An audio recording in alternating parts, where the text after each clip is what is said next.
I don't have a lot of money to spoil my girl, so I like to use my hands. Yeah, my hands.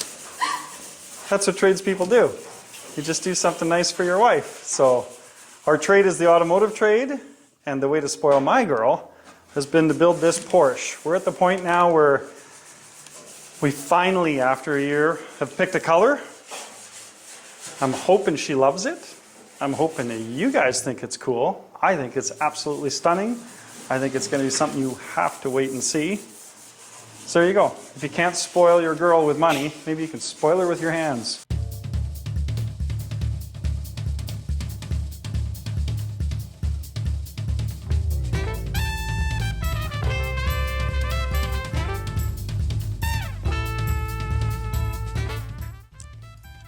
Our builds typically take thousands of hours, and in those thousands of hours, there's some really critical and very exciting points that happen.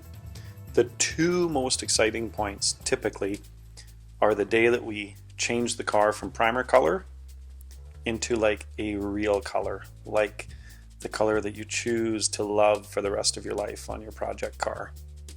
And the other day is when the engine finally fires. So we're still pretty early into this project and this restoration. We have done all the really dirty work. All of the rust repair has been done. All of the panel assembly's been done. The body work's been done. Heck, most of the sanding's already done. And in this long weekend, what we're hoping to accomplish is to paint all the inner components, which is what you're watching us do right now in preparation. And by the end of the weekend, I'm hoping we've been able to apply color on the entire car. I'm super excited to be doing this for Teresa. It's something that's exciting for me as well as her, but I know she's really, really wanting to see her color choice on this car. The process that we're doing is simply masking all the areas that we want to keep paint off of for now. And we're going to do a really good job of blowing the dust out of all those weird areas, the nooks and crannies, if you will. Typically, the dirtiest part of the paint job is what we're doing right now. So we want to do that separately from the outside of the car. The music always shifts when we get into the paint bay. It's always usually chaos, rock and roll, and a lot of fun as JF and David start creating this Betty Crocker mix of a color. Now I know what you're thinking. Teresa loves orange. Is she painting the car orange? Well, as a matter of fact, I picked an actual classic Porsche color. You'll have to watch to the very end to see what this color turns out to be. Oh, the process of masking. This little car is so different than all of the hot rods and American cars we've done. Okay, never mind. Oh, look. This needs to be sanded.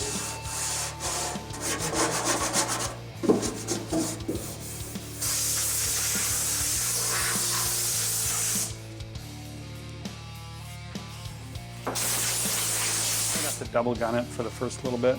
Okay.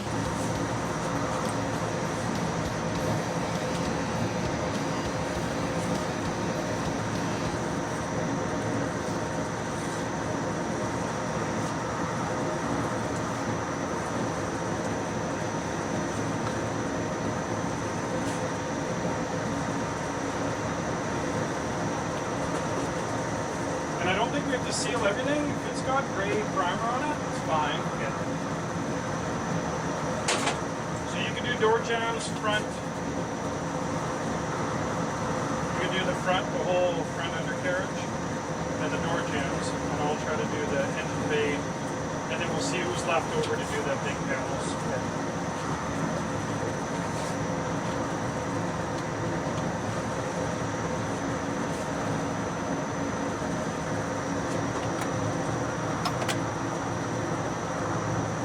So what's the deal with this setup? That's slick sand gun. This is slick sand? Yeah. Okay. about this other one? That's, Do we want to over reduce that? Just to thin it out a bit? I did a little bit of Just a clear coat down, yeah. yeah. I'm gonna have to take one of them down to Havasu with me. The preparation for paint is always the biggest thing. I know there's a lot of YouTubers out there that rush through jobs, and including us. We show you guys some videos where we're just trying to do a quick and dirty paint job. But this particular little Porsche is not the case. We're trying to throw everything we can at it. If you saw these cars from factory, you would see that they're quite crude. They were hand built, but that's really a lost art form. We are, of course, building it again by hand.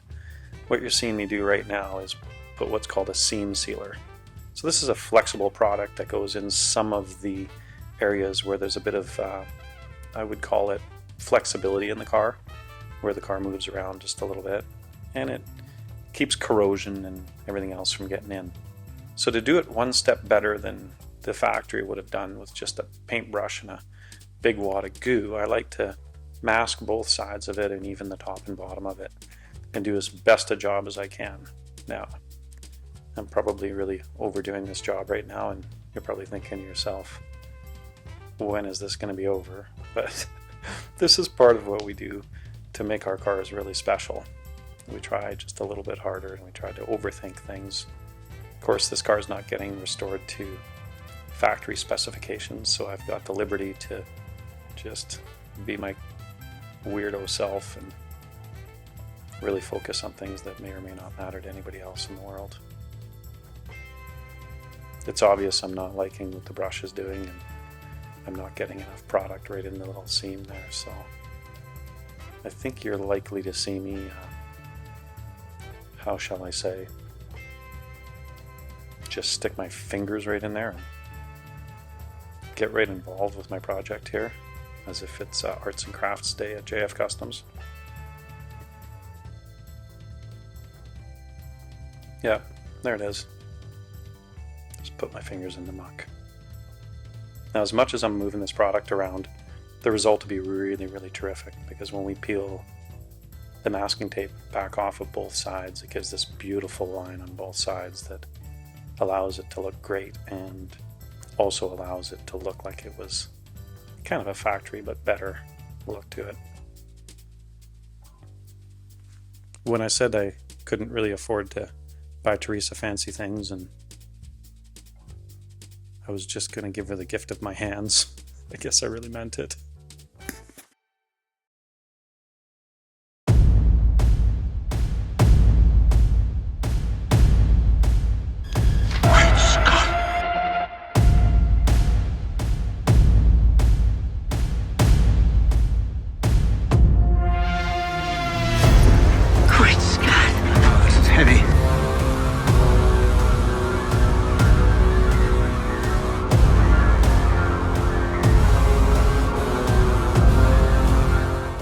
If you've never restored a car yourself from absolute scratch, you may not know all these steps. And believe me, there's a lot of steps. There's a lot of considerations. This one little thing I'm trying to do here is put like a tinted box liner on the inside of the engine bay. It wasn't 100% perfect, and I know from the factory they sprayed some black undercoating in there and just covered it up with some sound deadening. I wanted it to be that much nicer, so I'm just sprinkling just a little bit of texture where I know that the body panels weren't as nice as I wanted them to be, and it would have required a lot of extra body work in an area that you would never see.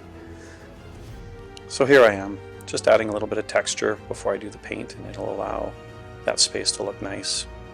The rest of the engine bay is done to basically a show car finish, and I want it to stay that way, so I'm trying to make sure that I don't get too much of it all over the place.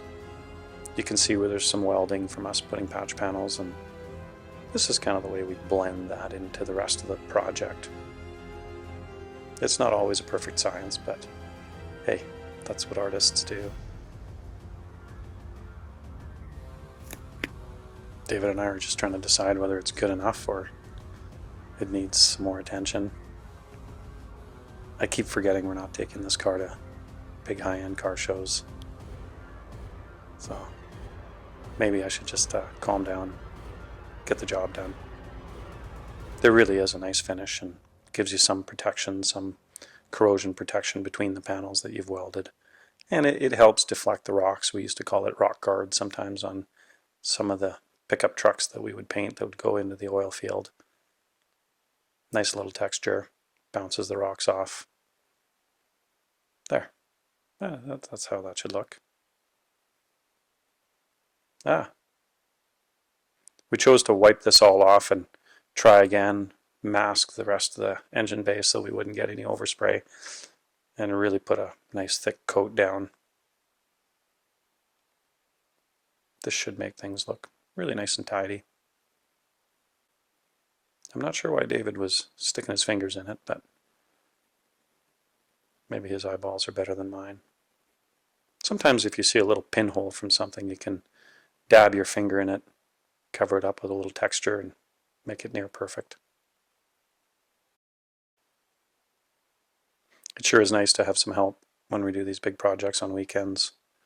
There's just so many hours to be spent. If you've got a good helper or somebody that wants to trade labor with you, I always highly recommend it. It's always good to trade some beer favors here or there. We're all getting pretty excited about seeing some color on this car and seeing if the color that we picked off of a small chip is going to be near and dear to what we think it would look like on a whole car. I know Teresa's very, very nervous. We've been talking about it for 6 months, believe it or not. And I favored this color a little bit, and she got to see it on some slightly bigger panels and decided she also loved it. Sometimes preparing and painting the inner panels, as we call them on a car, is a lot more work than actually painting the outside of the car. There's more crevices, there's more angles, there's more to combat and work around. There's definitely a lot more dust because it seems to come out of every orifice and every pore. So this may be the harder of the 2 days of paint on this car. I guess we'll find out in the next 24 hours. So when the car is basically ready for paint and we've wiped it and cleaned it, what we do is we apply what's called a sealer. Now a sealer is a type of primer, and we really definitely like to seal anywhere we've broken through with our paint, even where we've put some texture coat, any bare metal, anything that isn't 100% sanded and primered with the high build 2K primer is going to get some sealer. A lot of the times we will seal the whole outside of a car before we apply paint. So this is kind of a critical step that you should pay attention to. Sometimes in our backyard weekend sort of cheapy jobs, we miss this step or we try to avoid it for one reason or another, usually because we're being too cheap. But it'll come to bite you in the butt if you do that. So sealer's a good thing to do and really quite critical. It's nearly impossible when you're painting inners and sanding inners to actually not break through to bare metal in a lot of spots. So the outside of the car is going to get a base coat, clear coat finish. I really like polishing clear coat a little bit better than single stage. Everybody has their preference there. But for now, on all the inner pieces, we're going to use a single stage. What that means is that the shine and the color are all in one. Basically anything that was painted pre-1987 was single stage paint in lacquers and acrylics and whatever else. So this is not a foreign way to paint stuff, but I really like it for inners. And if you're listening and looking for tips once in a while, the reason we use a single stage paint for inners is it has a high hiding and it transfers color much better than a base coat clear coat. You also have less chances of runs because you're going to be making multiple passes. You're going to be moving your gun all over the place and working in areas that are very constrained. So nice single stage allows you to see your result. Here I'm not very happy obviously with the result, so we're going to probably lay this hood down, I'm guessing. That way I can really flood it and make it look shiny. first coat was to do some hiding. We are going to put a second coat on to fix anything that we've missed and make sure that the color's transferred really, really well onto all panels. So 2 and sometimes 3 coats of this single stage on all the inner panels is what we do. You can see here it's very, very difficult to see what you're doing in a lot of these areas. So you take your time, let the overspray get out of the way, check and see what you may have missed, and then reapply. I'm thankful to have some help today because this would be a lot of work to get around the whole car. Once the dust is settled, we're going to put the final coat of color on, lay the hood down, really flood the color, make it look absolutely wonderful. So now some of you are wondering, where did this color concept come from? Well, it's a Porsche family color from the 1970s. It's rich, warm brown with reddish undertones, often described as a deeper, brighter, redder chocolate. Think of it as a luxurious, hot chocolate. It was popular in the 70s. In fact, it was available in 1973 to 1974, and you could find it primarily on the 911 Carrera from 1974 to 1980. It was also used on the 912E in 1976, and again on the 928 from 1978 to 80. It does also appear to be painted on some 930 turbos in 1978, and this color is considered relatively rare today. It's not an ultra common color, but the surviving original examples often stand out for their retro appeal, especially in sunset lighting where the reddish hints really pop. If you're a Porsche enthusiast, you'll love this authentic 1970s Porsche color, Cockney brown. In fact, Jay Leno's 1970 Carrera is done in this beautiful color. Well, now that the cat's out of the bag, you guys will want to tune in for our next video when we paint the entire car. Again, thanks for watching, you guys, and thank you for subscribing to our channel. See you next one.